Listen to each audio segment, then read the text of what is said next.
Company meeting part 1. We see this includes in these topics of the essentials of this valid meeting, the inclusion of this properly conveys in this of this proper authority, notice, then the of this agenda, and next point of this includes in these points of properly constituted, they includes in this quorum and chairman.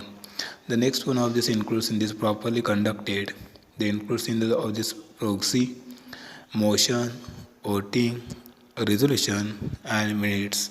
See this every point they includes in this company meeting part 1. We see this first of this mini introduction of this company meeting of the joint stock company is a very popular form of business organization. Its members are large in number. The members are treated as owners of the company, but they are scattered over wide areas and have their own business, hence they cannot practically manage the daily company affairs. Under such circumstances, it becomes necessary to make separation of ownership from management. Meeting is the best form of oral to face communication of members and management in the company. Members or directors come together to discuss company related matters, exchange ideas, opinions, determines the business plan and policies, and take collective decisions at a meeting. In short, the company meetings are necessary for the purpose of discussing various issues relating to the company and arrive at discussions. We see this in this previous lectures of the what is meant by joint stock company. So the joint stock company is a wide variety of these organizations, and in this work they're divided in these owners and these managers or management. याच्या आधी जो आपण topic number 6 आहे त्याच्यामध्ये joint stock company म्हणजे काय हे अभ्यासलेलं आहे. तर त्याला मराठीमध्ये जॉईंट स्टॉक कंपनी संयुक्त भांडवली संस्था असं म्हटलं जातं. हा एक सगळ्यात जुना आणि सगळ्यात लोकप्रिय असा व्यवसाय संघटनेचा हा एक प्रकार आहे. त्याचबरोबर तिची जी काही सभासद संख्या आहे ती सभासद संख्या ही अतिशय मोठ्या प्रमाणामध्ये असते. त्याचबरोबर हे जे कोण सभासद आहे it is called this members. हे जे सभासद आहेत ते सभासद हे खऱ्या अर्थानं कंपनीचे मालक असतात. पण हे जे काही सभासद आहे ते मात्र सर्वत्र विखुरलेले असतात. त्यांना स्वतःचे जे व्यवसाय आहे ते स्वतःचे व्यवसाय सांभाळून ते कंपनीचे एक ओनर्स म्हणून काम करत असतात. म्हणून ते कंपनीच्या दैनंदिन जे कारभार आहे त्या कारभारामध्ये प्रत्यक्षपणे ते काय पाहू शकत नाहीत. अशा परिस्थितीत या मालकी आणि व्यवस्थापन यांचे काय केलेलं आहे विभाजन करणं अत्यंत आवश्यक असते. म्हणजे जे कोण ओनर्स आहेत ते एका बाजूला आणि कंपनीचे कामकाज पाहणारे जे कोणी मॅनेजर्स म्हणजे मॅनेजमेंट आहे ते एका बाजूला, असं दोघांमध्ये विभाजन करून कंपनी चालवली जाते. सभा त्यामध्ये कंपनीमध्ये सभासद आणि व्यवस्थापन यांच्यासाठी त्यांना एकत्र आणण्याचा किंवा त्यांच्यामध्ये संवाद साधण्याचा एक उत्तम प्रकार आहे. सभासद व संचालक हे एकत्र येतात. कंपनी संबंधित विषयांसंदर्भात त्या मीटिंग किंवा सभेमध्ये एकत्र येऊन चर्चा करते. त्याचबरोबर त्यांच्या स्वतःच्या कल्पना त्याचबरोबर आपले मत हे व्यक्त करण्याचा त्यांना एक प्लॅटफॉर्म तिथे उपलब्ध होतो. त्याचबरोबर कंपनीची काय ध्येय आहेत त्यामध्ये धोरणे आहेत ते निश्चित करण्यासाठी सभेमध्ये एक सामूहिक निर्णय घेता येतो. हे थोडक्यात कंपनीच्या संबंधित बाबींसंबंधी चर्चा करून निर्णयापर्यंत पोहोचण्यासाठी कंपनीमध्ये सभा घेणे अत्यंत आवश्यक आहे. So this next points of the meaning and definitions of. So this first of this meaning of the term meeting is derived from the Latin words from this meta. So this meta means the face to face of communication. A meeting may be defined as gathering or assembling of two or more persons for transacting any lawful business. हा meeting ह्या शब्दाची जी उत्पत्ती आहे ती उत्पत्ती Meta ह्या जो काही लॅटिन शब्द आहे त्या लॅटिन शब्दापासून झालेले आहे. मेटा म्हणजेच समोरासमोर येऊन चर्चा करणे. दोन किंवा अधिक व्यक्तींनी कंपनीच्या कायदेशीर कामकाजासाठी एकत्र येणे म्हणजेच त्याला काय म्हटलं सभा असं म्हटलं जातं. So this meeting means the assembling of this 2 or more persons for this transacting any lawful business. म्हणजे कायदेशीर कुठलाही एखादा असेल निर्णय असेल त्या निर्णयासाठी एकत्र येऊन चर्चा करणं. So this next points of this definition. According to Shaw and Smith, so this call of the Shaw and Smith, what is mean by of this meeting? The company meeting is an assembly of people connected with the company who have gathered for the purpose of discussing matters related to it. So this call of this Shaw and Smith is the tale of this meeting, the meaning of. त्यांच्या मते म्हणजे show आणि Smith यांच्या मतानुसार की संयुक्त भांडवली संस्थेशी संबंधित असणाऱ्या 2 किंवा अधिक व्यक्तींनी ही सभेशी संबंधित असणाऱ्या विषयांवर चर्चा करण्यासाठी एकत्र येणे म्हणजे सभा होय. म्हणजे कंपनीमध्ये कुठलेही जे विषय असतील त्या विषयांवर ते चर्चा करण्यासाठी एकत्र येणे म्हणजे त्याला थोडक्यात सभा असं म्हटलेलं आहे. In short, company meeting is an official gathering of shareholders, directors, or creditors for discussing different issues relating to the company and arrive at discussions. थोडक्यात कंपनीच्या संबंधित प्रश्नांविषयी चर्चा करण्यासाठी आणि निर्णय घेण्यासाठी कंपनीचे शेअरहोल्डर्स, सुधीस त्याला मराठीमध्ये भागधारक असं म्हटलं, डायरेक्टर्स आणि संचालक मंडळ और क्रेडिटर्स हे जे कोण तिन्ही व्यक्ती आहेत त्या तिन्ही व्यक्ती म्हणजे क्रेडिट म्हणजे धनको या तिन्ही व्यक्ती एकत्र येऊन जेव्हा कंपनीमध्ये काय होते चर्चा केली जाते त्यालाच सभा असं थोडक्यात म्हटलं जातं. So this next points of importance of company meeting. So the different importance of the first importance of opportunities for members to come together.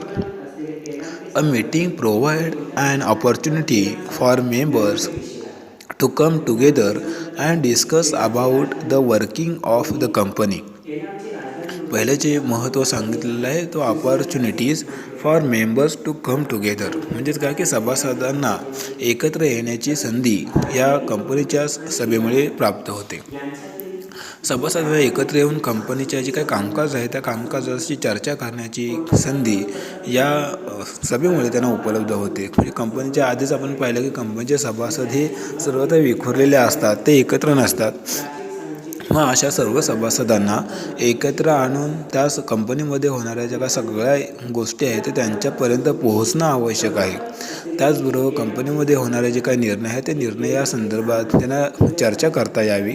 त्याचबरोबर कंपनीची सध्याची परिस्थिती काय आहे त्या परिस्थिती संदर्भात त्यांना त्यांच्यामध्ये स्वतःचं मत व्यक्त करता यावं यासाठी त्यांना एकत्र येण्याची संधी या सभेमुळे उपलब्ध होते. म्हणून पहिलं ते महत्त्व सांगलं की सभासदांना एकत्र येण्याची संधी या सभेमुळे प्राप्त होते. So this opportunities for this members to come together. Next one of the second points of minutes of the previous meetings. So this minutes त्याला मराठीमध्ये इतिवृत्त असं म्हटलं जातं. मिनिट्स मीन्स इतिवृत्त. So these minutes of the previous board and committee meetings are read out by the secretary, which enable the members to get a clear ideas about the matters discussed in the previous meeting. So this make of this write down of these minutes in this of these previous meetings and this minutes read in this current meeting. त्याला मराठीमध्ये so minutes of this previous meeting means त्याला मागील सभेची इतिवृत्त असं म्हटलं जातं की चिटणीसाकडून मागील संचालक मंडळाच्या आणि समितीच्या सभेच्या इतिवृत्ताचे वाचन केले जाते.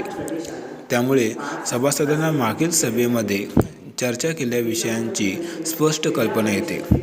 तर हे मिनिट्स म्हणजे नक्की कशासाठी आवश्यक आहे तर बघा बऱ्याच वेळ म्हणजे आता प्रत्येक वेळी कंपनीमध्ये वेगळ्या मीटिंग घेतल्या जातात. मग जर मीटिंगमध्ये मागच्या मीटिंगमध्ये जे कोणते विषय आपण चर्चेला घेतलेले होते त्या संदर्भात कोणकोणते निर्णय झालेले होते याची माहिती कंपनीच्या प्रत्येक सभासदाला असणं आवश्यक आहे.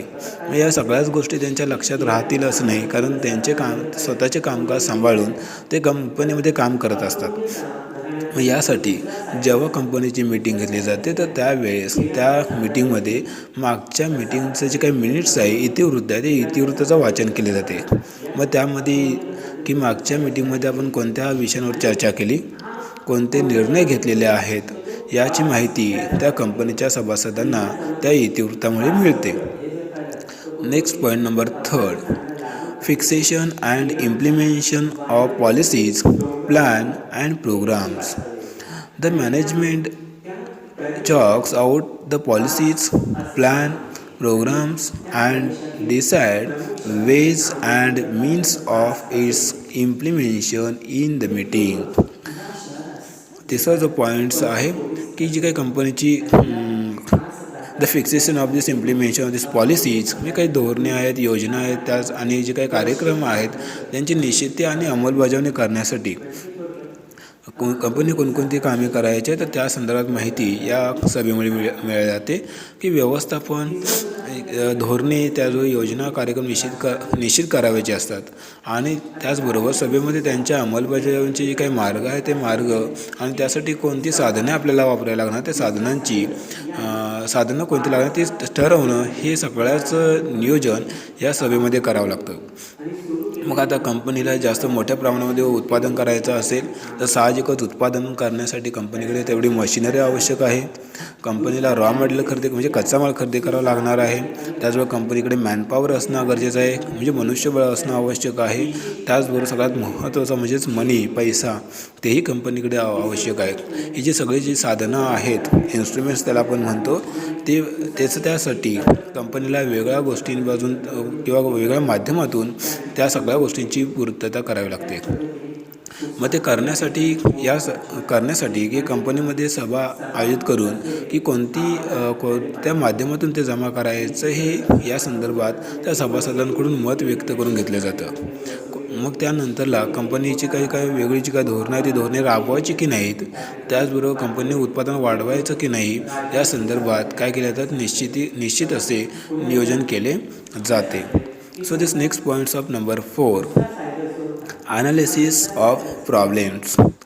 The nature of problems can be discussed and analyzed in the meeting, and it becomes easy to arrive at a solution. So the different problems that create in this company. So these problems are solved in this company's life of company.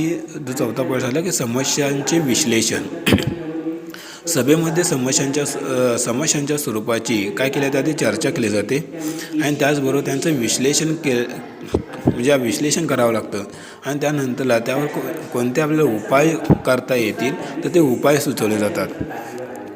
वेगवेगळ्या समस्या ह्या कंपनीमध्ये निर्माण होतात. बऱ्याच वेळा असं होतं की कंपनीचं उत्पादन झालेलं आहे मात्र त्या उत्पादनाला मागणी नाही किंवा कंपनीमध्ये पुरेसा मनुष्यबळ नाही, म्हणजे मॅनपॉवर नाही किंवा कंपनीमध्ये पुरेसा पैसा नाही. या असे बरेचसे प्रॉब्लेम्स कंपनीमध्ये क्रिएट झाले होतात. मग ते प्रॉब्लेम सॉल्व करणं हे फार गरजेचं आहे. जर ते प्रॉब्लेम्स सॉल्व केले नाही तर कदाचित कंपनीचं उत्पादन होणार नाही, कदाचित ती कंपनी बंद होण्याची शक्यता आहे. तर ह्या सगळ्यातून बाहेर पडायचं असेल, कंपनीला जास्तीत जास्त नफा कमवायचा असेल तर येणारे सगळे प्रॉब्लेम्स हे सॉल्व होणं गरजेचं आहे. तर त्यासाठी त्या प्रॉब्लेम्सचं ॲनालाइज केलं जातं आणि ॲनालाइज केल्यानंतरला त्या संदर्भात वेगवेगळे उपाय सुचवण्यासाठी काय केले जातात, सभासदांकडून मत मागवलं जातं. सभेमध्ये येणाऱ्या किंवा सभेमध्ये उपस्थित असणाऱ्या सगळ्या सभासदांकडून या प्रकारचे प्रॉब्लेम्सवरती सोल्युशन मागवून त्या संदर्भात ते प्रॉब्लेम सॉल्व करण्याचा प्रयत्न या सभेमध्ये केला जातो. Next one number 5 of legal requirement. So this legal requirements, the meeting are to be held according to the provisions of this Companies Act. So this legal formalities related with convening and conducting various meetings of the company are fulfilled by conducting meeting.